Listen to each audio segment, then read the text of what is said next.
Once again, we go 1-2 on the three best prop bets for last week's UFC Louisville card. Again, wasn't the best card for me in terms of predictions all around. I got absolutely mollywopped, and my reads were way off for the entire card. The only prop that ended up hitting was the Julian Marquez and Zachary Reese fight to not start round two at -115, and that fight only lasted about 20 seconds. So very happy about that. But in terms of the high-end Dos Santos by submission +250, her wrestling looked horrible compared to what I was expecting to see, especially against somebody in Puja tomorrow who I think has poor takedown defense. And then Eduardo Mora inside the distance +130, missed the weight, and just seemed to have no answers in terms of looking for intelligent takedown attempts. And I really thought her ability to weight bully Denise Gomez here would come into play just as it has in the past, but Gomez worked her takedown defense very well and kept Mora from getting any dominant positions.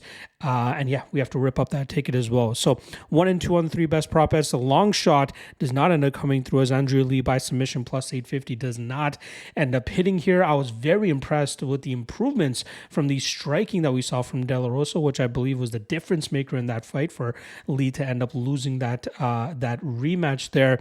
So yeah, not a good weekend last weekend. Let's see if we can turn around this weekend. So tonight we got three more best prop bets and one more long shot. A ton of other great content that I dropped throughout the week as well. So make sure you guys check out the YouTube page to see all the other segments that I dropped. But for this one here, we're going to be talking about the three best prop bets. The first of which is going to be Garrett Armfield by decision at +190. I think that will see him showcase a much better game plan here that will allow him to land better damage against Brady Hiestand, who normally showcases a lot of issues in the striking realm.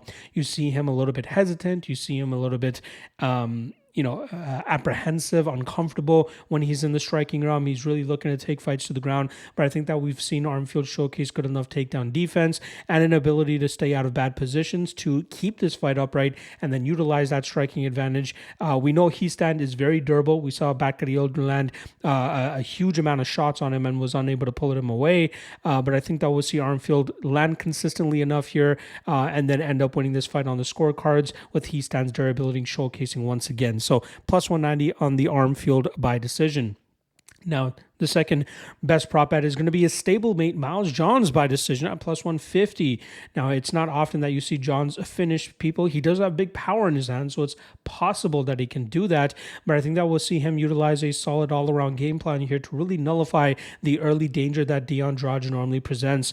And then we know from there, Deandrade normally does slow down, as does Johns. But Johns has been looking very good in deep waters as of late in terms of managing his gas tank well enough and mixing up the game in the third round with clinching, movement, quick explosions with big shots landing to really keep his opponents away from trying to turn up the volume and try to get him out of there due to his slowing down nature. But I think we'll see Johns just put together a better game plan here than Deandrade. Deandrade did defeat Stamen last time around, but I think Stamen was just not as aggressive as he should have been, or at least as assertive, which allowed Deandrade to kind of get ahead on the scorecards in the first two rounds. I don't think we'll see Johns allow Deandrade to do that here. So give me Johns by decision +150.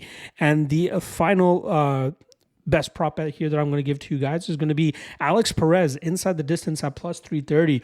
I think that he'll hold a good enough striking advantage here over Tyro, who did show some decent knockout power last time around against Carlos Hernandez, but I think that was more so Hernandez not expecting that, but also, just that straight down the pipe. It was perfectly timed and all that, but I'd be surprised if he's able to land that here against Perez.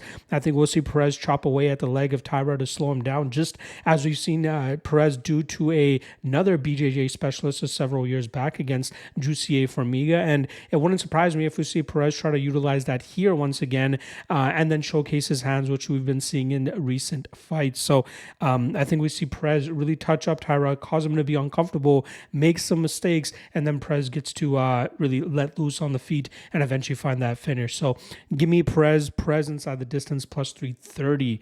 The long shot is kind of against one of my predictions this week, but it's clearly taken a lot lot of action as we've been seeing. And I think there's still enough meat on the bone to chew a little bit here on Weston Wilson by submission round 1 at plus 800. Now, we know Jekka Sergey obviously has a knockout advantage here, but he's just not that good of a fighter. He's really just a slugger who likes to crash the pocket with wide winging hooks, looking to knock his opponents out. We saw him getting touched up and getting hurt very badly by Lucas Alexander last time around, but luckily for him, Alexander had a minor slip up where he did end up slipping, and as he was working back to his feet, Sergey was able to land a big shot to put him out cold. Now, Wilson, obviously, very poor man's version of Wonderboy Thompson, training out of the same camp as well, but something that you see very regularly on his record are first round submissions. I get it, they're over tomato cans, but Jekka Sergey is near tomato can level. So at plus 800, it's not worth a stab, especially considering the amount of fights that have gone only finished in round 1 for Weston Wilson here. So he either gets deaded in the first round or eventually finds that submission. And that is something that is possible in this spot. And given the odds, I think is worth a little bit of a shot there. All right, that is a wrap on the UFC Vegas 93 content for the week.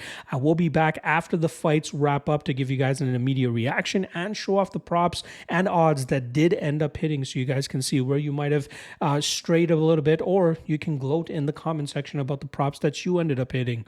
All right, I'll see you guys then. Good luck on all your action. Peace.